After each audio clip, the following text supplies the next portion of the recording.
वेदों के स्वाध्याय, बलि वैश्वदेव, अतिथि सेवा, 8 प्रकार के विवाह, पंच यज्ञ तथा व्यावहारिक शिष्टाचारों का कथन।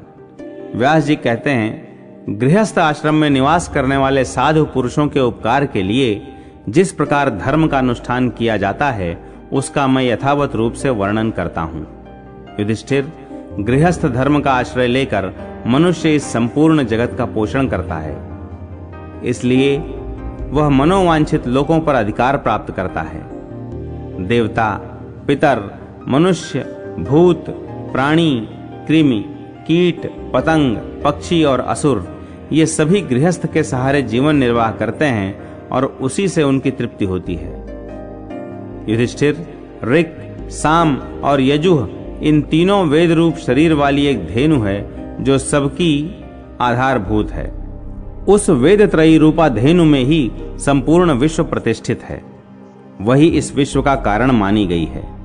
ऋग्वेद उसकी पीठ है, यजुर्वेद मध्य भाग है और सामवेद उसकी कुक्षि एवं स्तन है। इष्ट और आपूर्त ये 2 उस धेनु के सींग हैं। वेदों के जो उत्तम सूक्त हैं वे ही इस गौ के रोम हैं। शांति कर्म और पुष्टि कर्म उसके गोबर और मूत्र हैं। अक्षर ही उसके चरण हैं।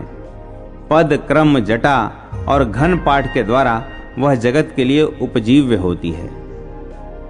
स्वाहाकार, स्वधाकार, वषटकार और हंतकार ये उस धेनु के 4 स्तन हैं। स्वाहाकार रूपी स्तन को देवता, स्वधाकार को पितर, वषटकार को देवता, भूत, ऋषि, मुनि एवं सुरेश्वर गण तथा हंतकार रूपी स्तन को मनुष्य सदा पान करते हैं। इस प्रकार यह त्रयी रूपा धेनु संपूर्ण जगत को तृप्त करती है। जो पुरुष इन वेदों का उच्छेद करने वाला है वह असंख्य पाप करने वाला मानव अंधता मिश्र नामक अंधकारमय नरक में डूबता है। जो इस गौ को अपने देवतादि बछड़ों से उचित समय पर संयोग कराकर दुग्धपान का अवसर देता है वह स्वर्ग लोक को जाता है। इसलिए मनुष्य को प्रतिदिन अपने शरीर की ही भांति देवता, ऋषि, पितर, मनुष्य एवं अन्य प्राणियों का पोषण करना चाहिए। स्नान करके पवित्र हो ब्रह्म यज्ञ के अंत में एकाग्र चित्त से जल द्वारा देवताओं, ऋषियों और पितरों का तर्पण करना चाहिए। पुष्प, गंध और धूप आदि से देवताओं की पूजा करके अग्निहोत्र के द्वारा अग्नि का तर्पण करे। उसके बाद बलि वैश्वदेव करे। राक्षसों और भूतों के लिए आकाश में बलि अर्पण करे और पितरों के लिए दक्षिणाभिमुख होकर अन्न दे। तदनंतर गृहस्थ पुरुष एकाग्रचित्त हो जल हाथ में लेकर उन सब की आचमन क्रिया के लिए उन्हीं स्थानों पर उन्हीं देवताओं का नाम लेकर जल छोड़े। इस प्रकार घर में बलि अर्पण करके गृहस्थ पुरुष पवित्र हो आचमन करे।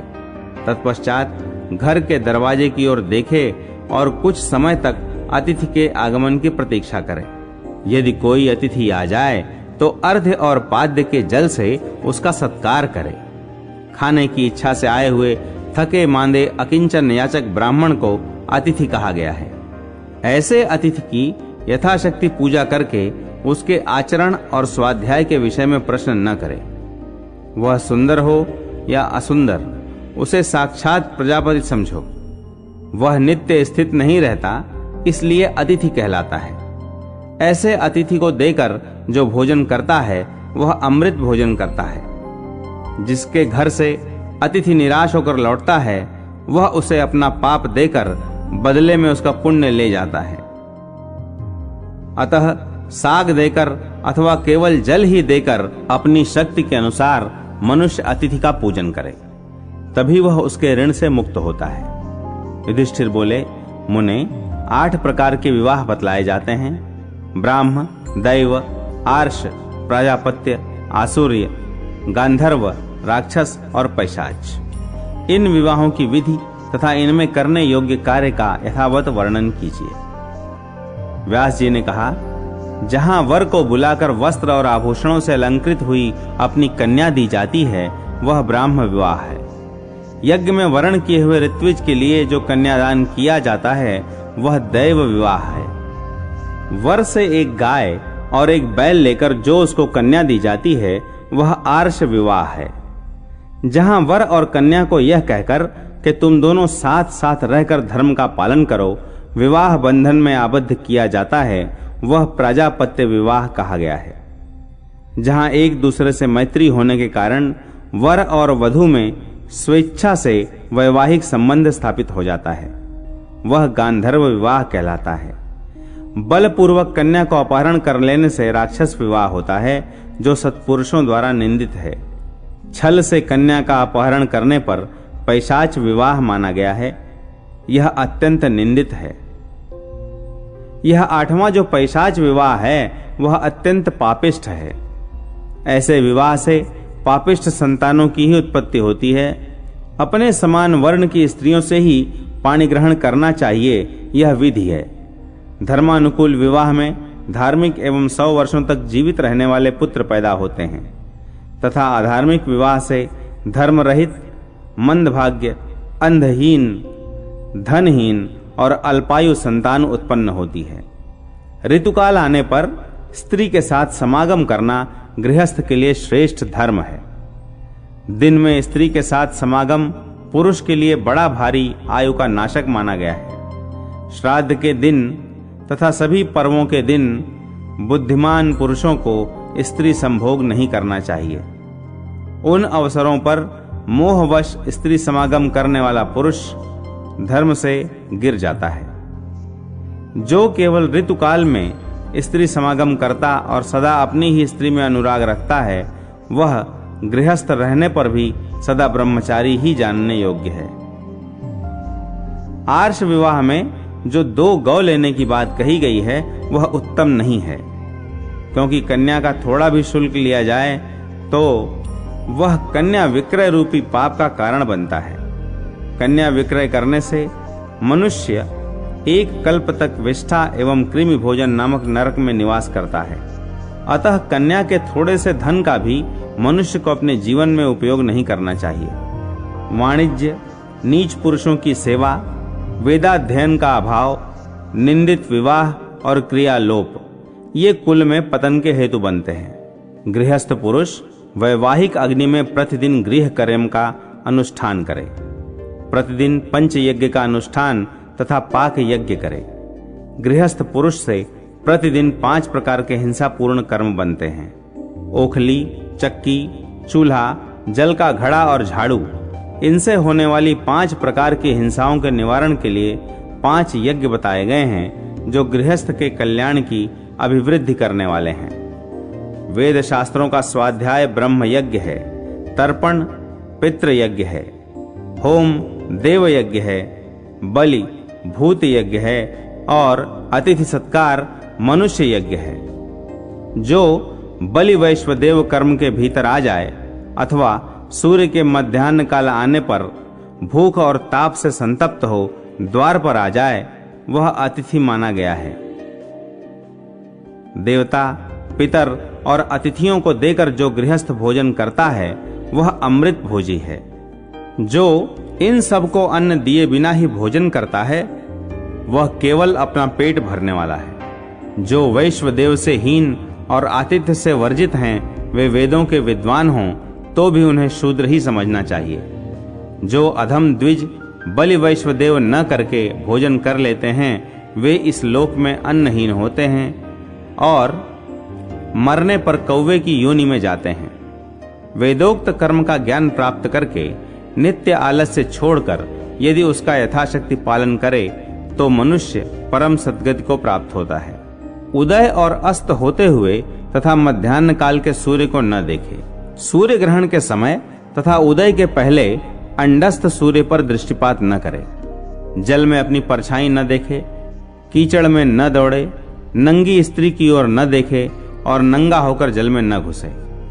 देव मंदिर, ब्राह्मण, गौ, मधु, मिट्टी का ढेर, उत्तम जाति, अवस्था में बड़े और विद्या में बड़े मनुष्य, अश्वत्थ वृक्ष, चैत्य वृक्ष, गुरु, जल से भरे हुए घड़े, तैयार अन्न, दही और सरसों आदि को अपने से दाहिने करके जाना चाहिए।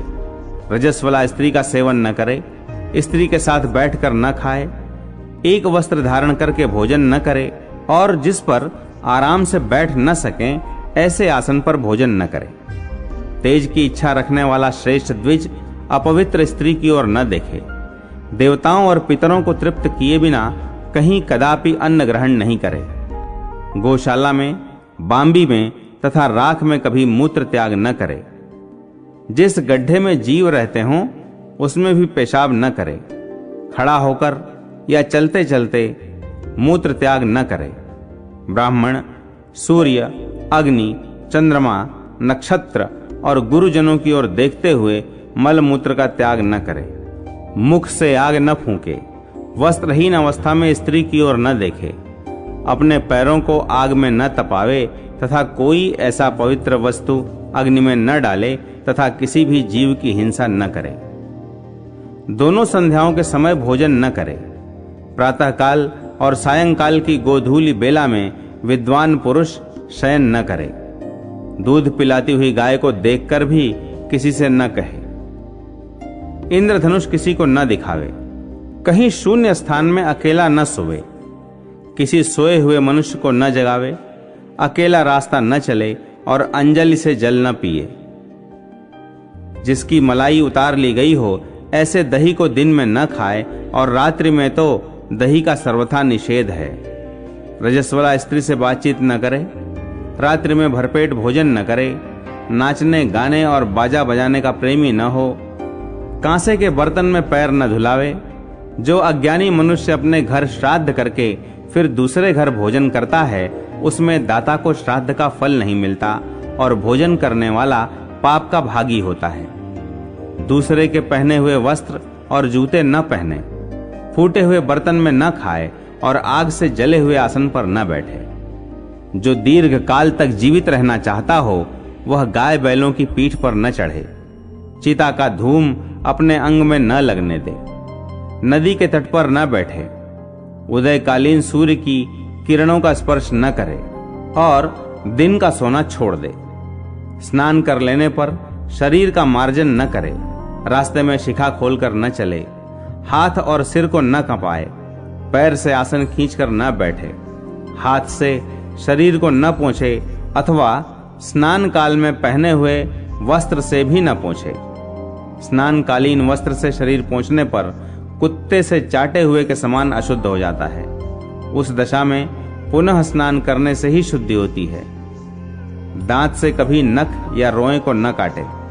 यदि शुभ की इच्छा हो तो नख से नख को न काटे। अपने घर में भी किसी बिना दरवाजे के न जाए। धर्मघाती के साथ न बैठे। कभी नग्न होकर न सोवे और हाथ में भोजन रखकर न खाए। हाथ, पैर और मुख भीगे रखकर भोजन करने वाला मनुष्य दीर्घजीवी होता है। भीगे हुए पैरों वाला मनुष्य शयन न करे। जूठे मुंह कहीं न जाए। शैया पर बैठकर न खाए और न जल ही पिए। जूता पहने हुए न बैठे। खड़ा होकर पानी न पिए। आरोग्य की इच्छा रखने वाला मनुष्य सब खट्टी वस्तुओं को त्याग दे। जूठे हाथ से सिर का स्पर्श न करे। भूसी, अंगार, भस्म, केश और कपाल के ऊपर खड़ा न हो। पतित मनुष्यों के साथ निवास करना पतन का ही कारण होता है। शूद्र के लिए ऊंचा आसन और मंच न दे। द्विजों की सेवा करना शूद्रों के लिए परम धर्म माना गया है। दोनों हाथों से सिर खुजलाना शुभ नहीं है। शूद्र को कभी वैदिक मंत्र का उपदेश नहीं करना चाहिए। उसे वेदोपदेश करने वाला ब्राह्मण ब्राह्मणत्व से गिर जाता है और शूद्र भी स्वधर्म से नष्ट हो जाता है। दोनों हाथों से किसी को पीटना, निंदा करना, बाल नोचना, शास्त्र के विपरीत बर्ताव करना और लोभी से दान लेना, यह सब करने वाला ब्राह्मण 21 नरकों में पड़ता है। असमय में मेघ की गर्जना सुनाई दे, वर्षा ऋतु में धूल बरसाने वाली आंधी चले तथा रात्रि में बालकों के रोने की विशेष ध्वनि हो, तब अनध्याय बताया गया है। उल्कापात, भूकंप और दिग्दाह होने पर अर्धरात्रि में, दोनों संध्या काल में शूद्र के समीप, राज्य के अपहरण होने पर सूतक में, 10 अष्टकाओं में, चतुर्दशी को, श्राद्ध के दिन, प्रतिपदा तिथि में, पूर्णिमा में, अष्टमी में, कुत्ते के रोने पर, राज्य भंग होने पर, वेदों के उपाकर्म और उत्सर्ग के दिन, कल्पादि एवं युगादि तिथियों में, आरण्यक का अध्ययन पूरा होने पर, बाण और साम की ध्वनि सुनाई देने पर अनध्याय होता है। इन अनध्यायों में कदापि स्वाध्याय नहीं करना चाहिए। चतुर्दशी, अष्टमी, अमावस्या और पूर्णिमा को सदा ब्रह्मचर्य का पालन करें। पराई स्त्री से संबंध रखना इस लोक में आयु का विनाश करने वाला है, अतः पर स्त्री संसर्ग दूर से ही त्याग दे। शत्रुओं का सेवन भी दूर से ही त्याग देना चाहिए। सत्य बोले, प्रिय बोले, अप्रिय सत्य कभी न बोले, प्रिय भी असत्य हो तो न बोले। यह धर्म वेद शास्त्रों द्वारा विहित है। वाणी, मन और जिह्वा के वेग को रोके।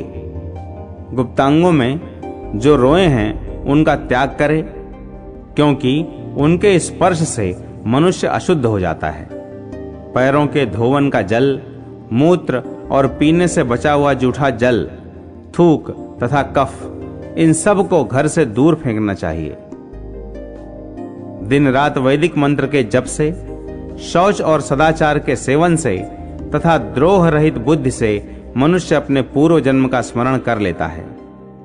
बड़े बूढ़े पुरुषों को यत्न पूर्वक प्रणाम करे, उन्हें बैठने के लिए अपना आसन दे, उनके सामने नतमस्तक होकर रहे और जब वे जाने लगें तब उनके पीछे पीछे जाए। वेद, ब्राह्मण, देवता, राजा, साधु, तपस्वी और पतिव्रता स्त्रियों की कभी निंदा न करे। दूसरे के जलाशय में स्नान करना हो तो उसमें से 5 ढेला मिट्टी निकाल करके स्नान करें। उत्तम देश और उत्तम काल में किसी सुपात्र को पाकर उसे श्रद्धा और विधि के साथ जो धन दिया जाता है वह अक्षय फल देने वाला होता है। भूमि दान करने वाला मंडलेश्वर होता है। अन्नदाता सर्वत्र सुखी होता है और जल देने वाला सुंदर रूप पाता है।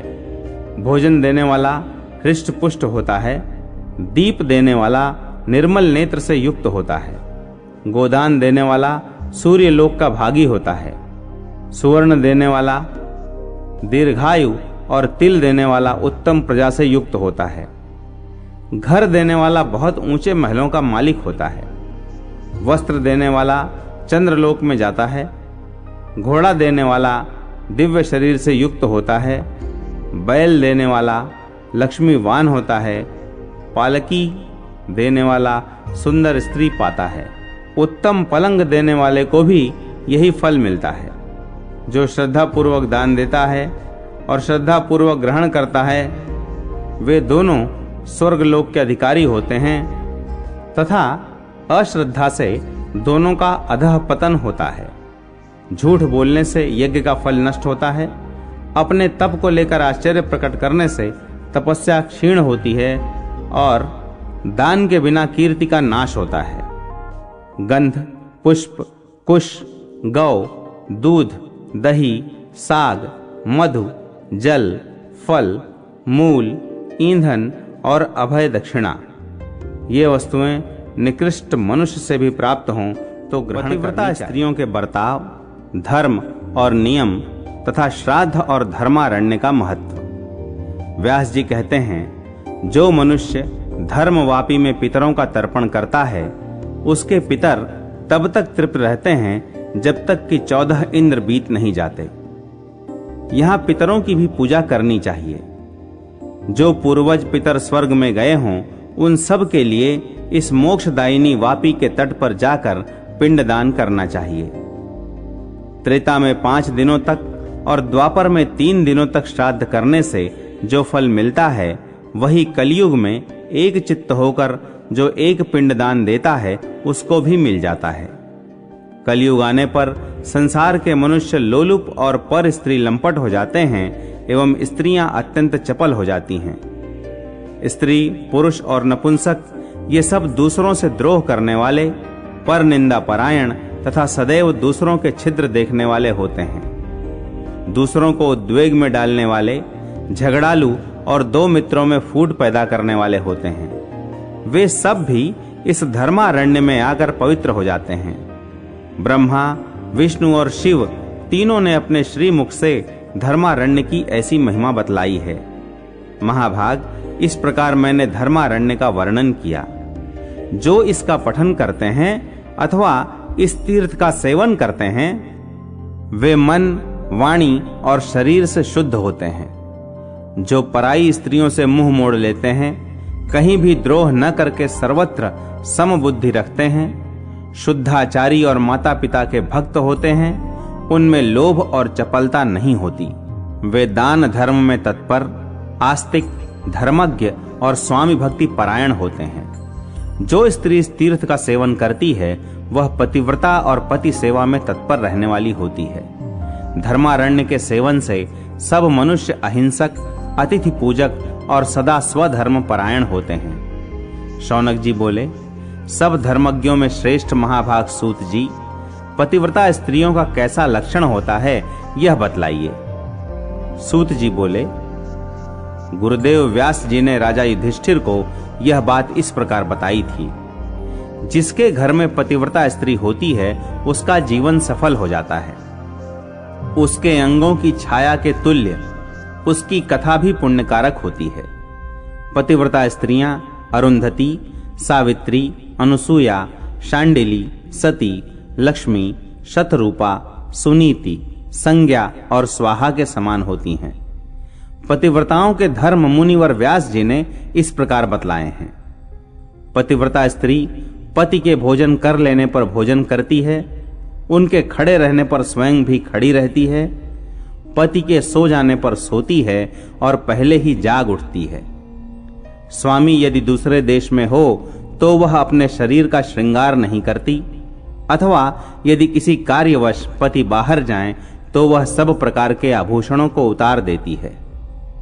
पति की आयु बढ़े, इस उद्देश्य से वह कभी पति के नाम का उच्चारण नहीं करती। वह दूसरे पुरुष का नाम भी कभी नहीं लेती। पति चाहे कितनी ही खरी खोटी बात क्यों न कह डाले, वह उसे नहीं कोसती।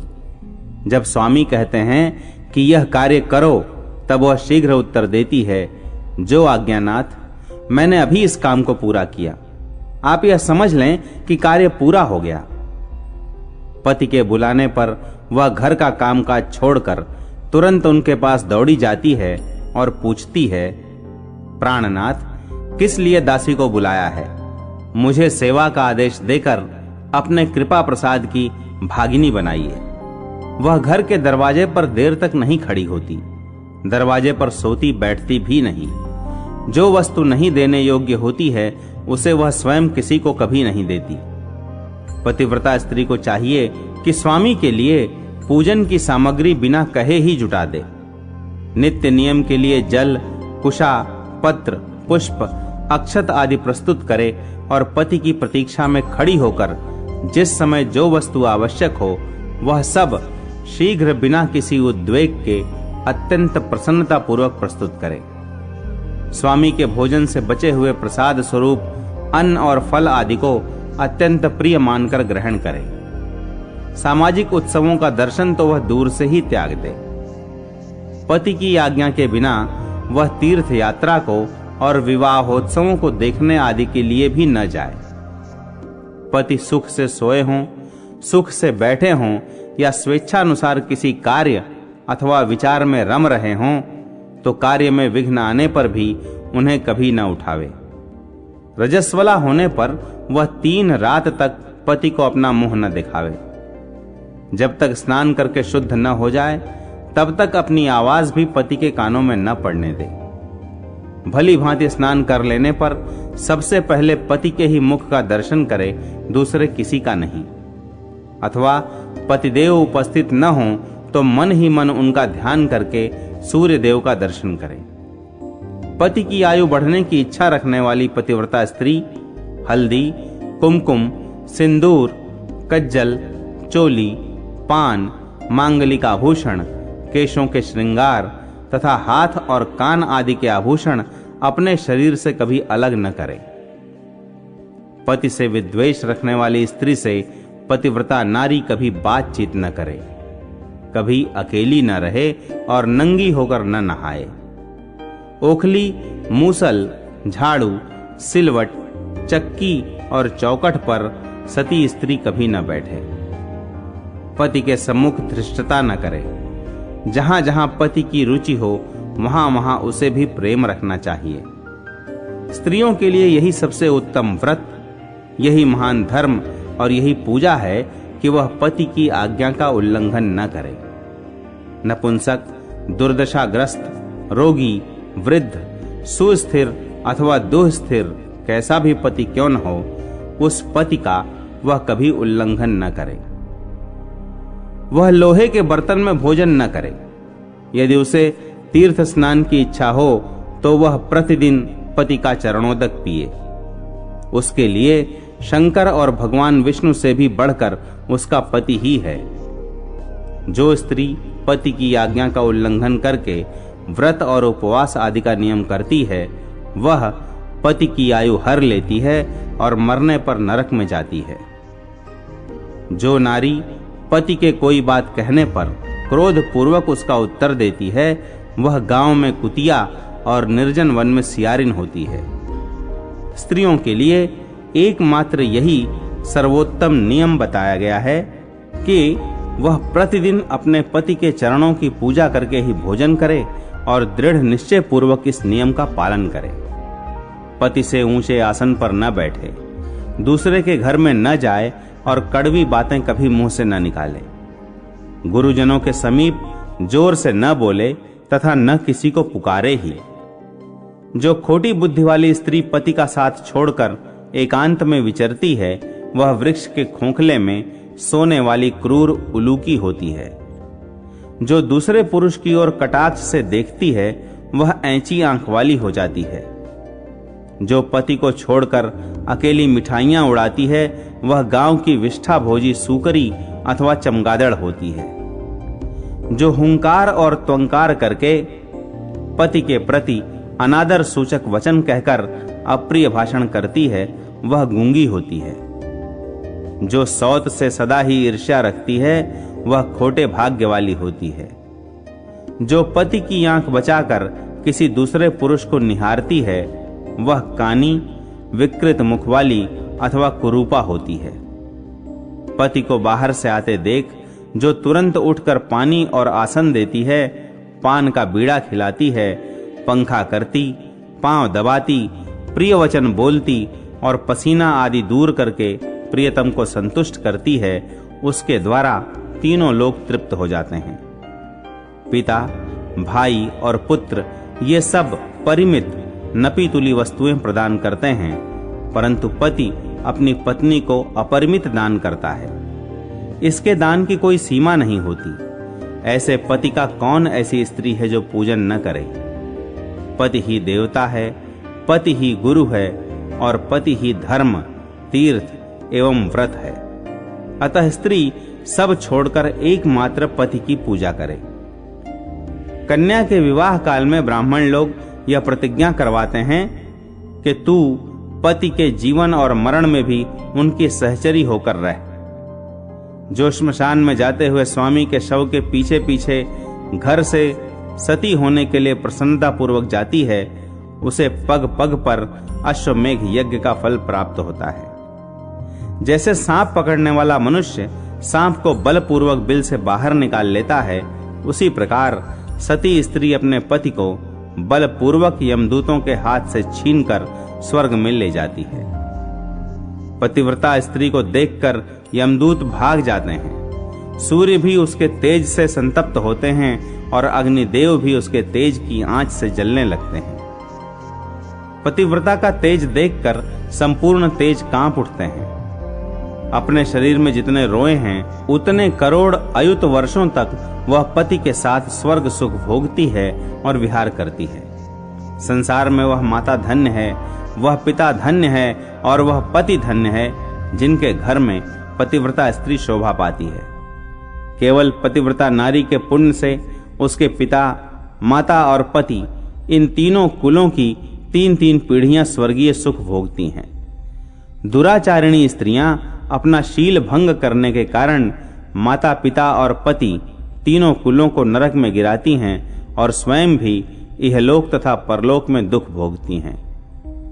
पतिव्रता का चरण जहां जहां धरती का स्पर्श करता है वह स्थान तीर्थ भूमि की भांति मान्य है। वहां भूमि पर कोई भार नहीं रहता, वह स्थान परम पावन हो जाता है। सूर्य भी डरते डरते अपनी किरणों से पतिव्रता का स्पर्श करते हैं। चंद्रमा अपने को पवित्र करने के लिए ही उसका स्पर्श करते हैं। जल सदा पतिव्रता देवी के चरण स्पर्श की अभिलाषा रखता है। वह जानता है कि पतिव्रता गायत्री देवी के द्वारा जो हमारे पाप का नाश होता है उसमें उस देवी का पातिव्रत्य ही कारण है। पातिव्रत्य के बल से ही वह हमारे पापों का नाश करती है। क्या घर घर में अपने रूप और लावण्य पर गर्व करने वाली नारियां नहीं हैं? परंतु पतिव्रता स्त्री भगवान विश्वेश्वर की भक्ति से ही प्राप्त होती है। गृहस्थ आश्रम का मूल भार्या है, सुख का मूल कारण भार्या है। धर्म फल की प्राप्ति तथा संतान वृद्धि का कारण भी भार्या ही है।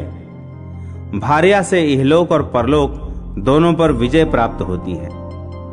घर में भार्या के होने से देवताओं, पितरों और अतिथियों की तृप्ति होती है। वास्तव में गृहस्थ उसी को समझना चाहिए जिसके घर में पतिव्रता स्त्री है। जैसे गंगा में स्नान करने से शरीर पवित्र होता है, उसी प्रकार पतिव्रता का दर्शन करके संपूर्ण गृह पवित्र हो जाता है। यदि विधवा स्त्री पलंग पर सोती है तो वह पति को नरक में गिरा देती है। अतः पति के सुख की इच्छा से विधवा स्त्री को धरती पर ही शयन करना चाहिए। विधवा स्त्री को कभी अपने अंगों में उबटन नहीं लगाना चाहिए तथा उसे कभी सुगंधित वस्तु का उपयोग भी नहीं करना चाहिए। प्रतिदिन तिल और कुश युक्त जल से पति के लिए तर्पण करना चाहिए तथा पति के पिता और पितामह के भी नाम गोत्र आदि का उच्चारण करते हुए उनके लिए जल की अंजलि देनी चाहिए। पति बुद्धि से भगवान विष्णु का पूजन करना चाहिए। वह विष्णु रूपधारी पति परमेश्वर का ही ध्यान करे। संसार में जो जो वस्तु पति को प्रिय रही हो वह पति को तृप्त करने की इच्छा से गुणवान विद्वान को देनी चाहिए। विधवा स्त्री वैशाख और कार्तिक मास में विशेष नियमों का पालन करे। स्नान, दान, तीर्थयात्रा और पुराण श्रवण बारंबार करती रहे। मनुष्य को चाहिए कि वह धर्मकूप पर पितरों के लिए विधि पूर्वक श्राद्ध करे। श्राद्ध में मनुष्य जो भूमि पर अन्न बिखेरते हैं उससे पिशाच योनि को प्राप्त हुए पितर तृप्त होते हैं।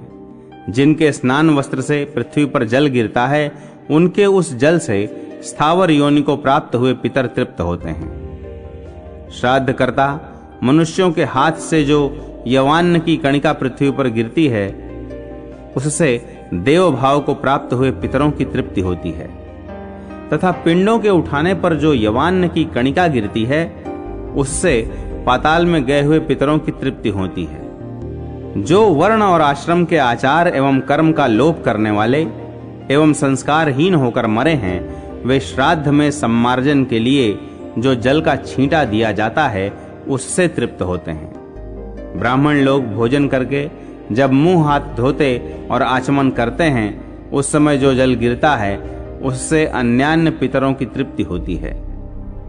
इसी प्रकार यजमान के हाथ से अथवा उन श्राद्ध संबंधी ब्राह्मणों के हाथ से जो शुद्ध या स्पर्श रहित जल और अन्न गिराया जाता है उससे उन पितरों की तृप्ति होती है जो नरक में पड़े हैं अथवा दूसरी किसी योनि में चले गए हैं।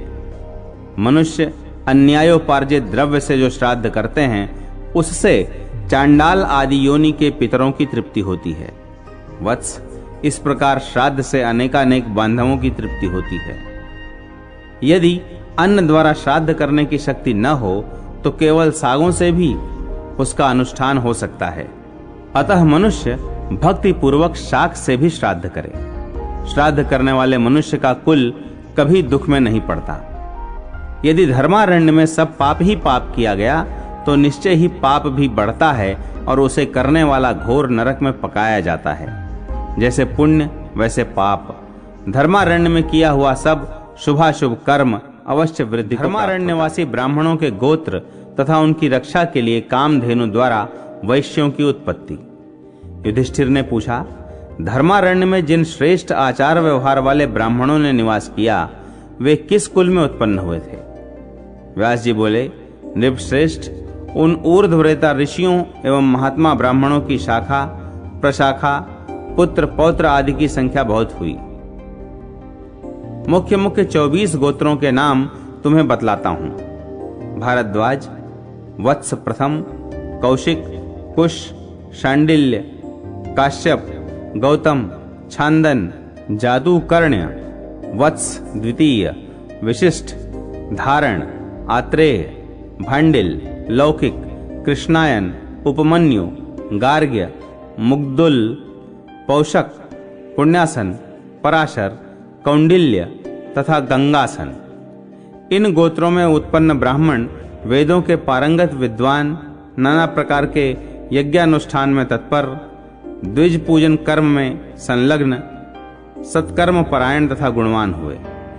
धर्मारण्य निवासी सब ब्राह्मण सदाचारी, अत्यंत दक्ष, वेद शास्त्र परायण, यज्ञकर्ता तथा सत्य और शौचाचार में प्रवृत्त रहने वाले हैं। राजा युधिष्ठिर पहले वहां के ब्राह्मणों को यक्ष, राक्षस और पिशाच आदि व्याकुल किए रहते थे। तब उन ब्राह्मणों ने देवताओं से कहा, देवगण, यक्ष और राक्षस आदि से हम सताए जाते हैं, अतः उनके भय से हम लोग अब इस उत्तम स्थान को त्याग देंगे। यह सुनकर देवताओं ने लोकहित की कामना से ब्राह्मणों की रक्षा के लिए प्रत्येक गोत्र में एक एक योगिनी की स्थापना की। जिस गोत्र की रक्षा और पालन में जो शक्ति समर्थ हुई वह उस गोत्र की कुल देवी मानी गई।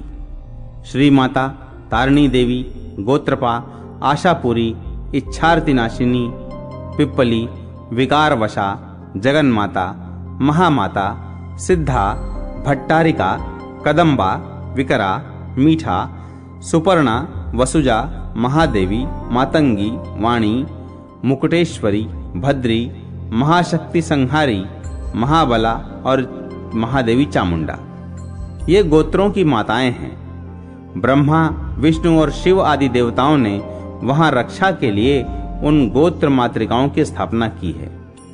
वहां के स्वधर्म परायण श्रेष्ठ ब्राह्मण उन सब योगिनियों की पूजा करने लगे।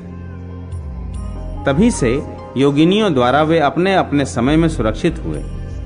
सब ब्राह्मण स्वस्थ एवं पुत्र पौत्रों से संयुक्त हो गए। राजन, 100 वर्ष बीतने के पश्चात ब्रह्मा, विष्णु और शिव धर्मारण्य को देखने के लिए प्रातःकाल सूर्योदय के समय उत्तम विमान पर बैठकर आए। उस समय ब्राह्मण लोग समिधा, पुष्प और कुशा लाने के लिए आश्रम छोड़कर सब दिशाओं में चले गए थे। आश्रम सूना देखकर महादेव जी ने भगवान से कहा, प्रभो, यहाँ के ब्राह्मण बड़ा कष्ट पाते हैं, अतः इनकी सेवा के लिए कुछ सेवकों की व्यवस्था करूं, ऐसा मेरा विचार हो रहा है। भगवान शंकर का यह वचन सुनकर श्री विष्णु ने कहा, ठीक है, ठीक है। फिर वे ब्रह्मा जी से बोले, ब्रह्मन, आप यहाँ के ब्राह्मणों की सेवा के लिए कोई उपाय कीजिए। भगवान विष्णु का यह आदेश सुनकर ब्रह्मा जी ने कामधेनु का स्मरण किया। स्मरण करने से कामधेनु उसी क्षण वहां आ गई। तब ब्रह्मा जी ने कामधेनु से कहा, मातः, इन ब्राह्मणों में से प्रत्येक के लिए 2-2 शुद्ध हृदय वाले अनुचरों की व्यवस्था करो। बहुत अच्छा कहकर उस महाधेनु ने खुर से पृथ्वी को खोदा और हुंकार किया।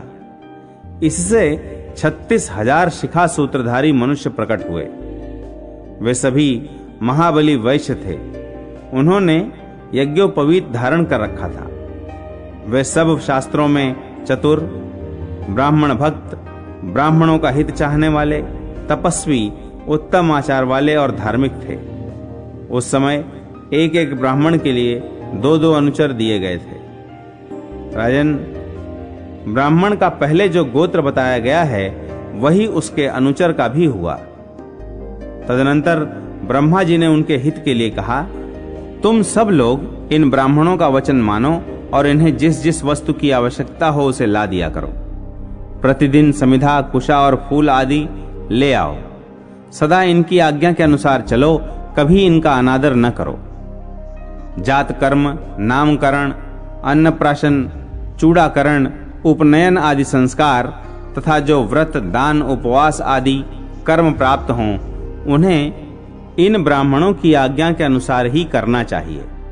इनकी आज्ञा लिए बिना जो दर्श याग, श्राद्ध कार्य या और कोई कर्म करेगा, वह दरिद्रता, पुत्र शोक एवं कीर्ति नाश को प्राप्त होगा। तब उन अनुचरों ने बहुत अच्छा कहकर देवताओं की आज्ञा स्वीकार की। तदनंतर वे इंद्र आदि श्रेष्ठ देवता कामधेनु की स्तुति करने लगे। अनघे, तुम सब देवताओं की माता और सब यज्ञों का कारण हो। सब तीर्थों में तुम ही उत्तम तीर्थ हो। तुम्हें सदा नमस्कार है। तुम्हारे ललाट में सूर्य, चंद्रमा, अरुण तथा भगवान शंकर विराजमान हैं। हुंकार में सरस्वती वास करती हैं। गले के कंबल में नागों का निवास है। खुर पृष्ठ में गंधर्व और चारों वेद हैं तथा तुम्हारे मुख के अग्रभाग में समस्त चराचर तीर्थ हैं। इस प्रकार भांति भांति के वचनों से प्रसन्न की हुई कामधेनु स्वर्ग को चली गई। उन वैश्यों के विवाह के लिए भगवान शंकर और यम ने गंधर्वों की कन्याओं को लाकर उनकी पत्नी के रूप में स्थापित किया। विश्वावसु नाम से प्रसिद्ध जो गंधर्वों के राजा हैं, उनके यहाँ 60,000 कन्याएं थीं। वे सभी रूप, यौवन और उदारता से संपन्न थीं। उन्हीं को वेदोक्त विधि से देवता के समीप उन वैश्यों के लिए अर्पण किया। उस समय उन वैश्यों ने गंधर्वों को, पूर्वज देवताओं को, सूर्य और चंद्रमा को तथा यमराज और मृत्यु को भी आज्य भाग दिया। विधि पूर्वक आज्य भाग अर्पण करने के पश्चात ही उन वैश्यों ने उन कन्याओं का वर्ण किया था। तब से लेकर आज तक गांधर्व विवाह उपस्थित होने पर देवता आज्य भाग ग्रहण करते हैं। जिन 36,000 धेनु कुमारों की चर्चा की गई है, उनके पुत्र पौत्रों की संख्या लाखों तक पहुंच गई। वे सब ब्राह्मणों के सेवक हुए। तत्पश्चात देवताओं के चले जाने पर सब ब्राह्मण इस स्थान पर निवास करने लगे। राजन, तब से वहां के ब्राह्मण निर्भय हो पुत्र पौत्रों के साथ रहते और वेदों का पाठ करते हैं। वे वेदज्ञ विद्वान कभी शास्त्रों का अर्थ सुनाते, कभी कोई भगवान विष्णु का जप करते, कोई शिवजी के गुण गाते, कोई ब्रह्मा जी के नाम लेते और कोई यम सूक्त का जप करते हैं। कितने ही याजक बनकर यज्ञ एवं अग्निहोत्र की उपासना करते हैं। वे स्वाहाकार, स्वधाकार और वषटकार के शब्दों से चराचर प्राणियों सहित संपूर्ण त्रिलोकी को परिपूर्ण करते रहते हैं। वहां के वैश्य भी बड़े दक्ष होते हैं और सदा ब्राह्मणों की सेवा के लिए उत्कंठित रहते हैं। वे धर्मारण्य के दिव्य प्रदेश में सुस्थिर होकर बसते हैं और ब्राह्मणों के लिए अन्न, पान, समिधा, कुश तथा फल आदि का प्रबंध करते हैं। पुष्पोपहार का संग्रह करना, स्नान किए हुए वस्त्र को धोना, उपले आदि बनाना, झाड़ने बुहारने का काम करना तथा कूटना और पीसना आदि कार्य उन वैश्यों की स्त्रियां करती थीं। ब्रह्मा, विष्णु और शिव के वचन से सब लोग उन ब्राह्मणों की सेवा करते थे। तब से सब ब्राह्मण स्वस्थ हो हर्षपूर्वक दिन रात ब्रह्मा, विष्णु और शिव आदि की उपासना करने लगे। लोल जिह्वाक्ष का वध, गणेश जी की उत्पत्ति और देवताओं द्वारा उनका स्तवन। व्यास जी बोले, तत्पश्चात कुछ काल बीतने पर जब सत्य युग की समाप्ति हुई, तब त्रेता के प्रारंभ में लोल जिह्वाक्ष नामक एक राक्षस हुआ जो समस्त राक्षसों का राजा था। उसने ब्राह्मणों से सेवित उस परम पवित्र एवं सुंदर धर्मारण्य में द्वेषवश आग लगा दी। अपने नगर को जलते हुए देख वे श्रेष्ठ ब्राह्मण भाग खड़े हुए। तब श्री माता आदि देवियां क्रोध में भरकर उस राक्षस को फटकारती हुई उस पर प्रहार करने लगी। राक्षस ने उन देवियों को देखकर भयंकर सिंहनाद किया। उस समय धर्मारण्य में बड़ा भारी कोलाहल मच गया। उसे सुनकर इंद्र ने नलकूबर को भेजा। नलकूबर वहां गए और श्री माता तथा लोल जिह्वाक्ष में जो महान युद्ध चल रहा था उसको उन्होंने देखा। जैसा देखा वैसा ही इंद्र के आगे निवेदन किया।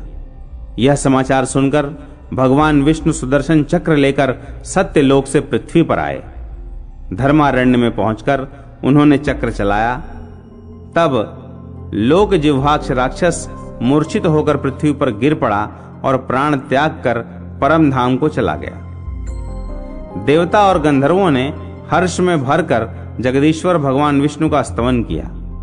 उस नगर को उजड़ा हुआ देख भगवान विष्णु ने कहा, ऋषियों के आश्रम में निवास करने वाले वे सब ब्राह्मण कहाँ हैं? देवता और गंधर्वों ने इधर उधर भगे हुए ब्राह्मणों को खोज निकाला तथा इस प्रकार कहा, ब्राह्मणों, उस उधम राक्षस को भगवान वासुदेव ने अपने चक्र से काट डाला है। यह सुनकर ब्राह्मणी के नेत्र हर्ष से खिल उठे और उन सब ने अपने अपने स्थान में प्रवेश किया तथा भगवान श्री लक्ष्मीपति से कहा, प्रभो, आपने सत्यलोक से आकर ब्राह्मणों के हित के लिए इस मंदिर रूपी नगर की पुनः स्थापना की, इसलिए संसार में यह सत्य मंदिर के नाम से विख्यात होगा। सत्य युग में वह धर्मारण्य था, त्रेता में इसका नाम सत्य मंदिर होगा।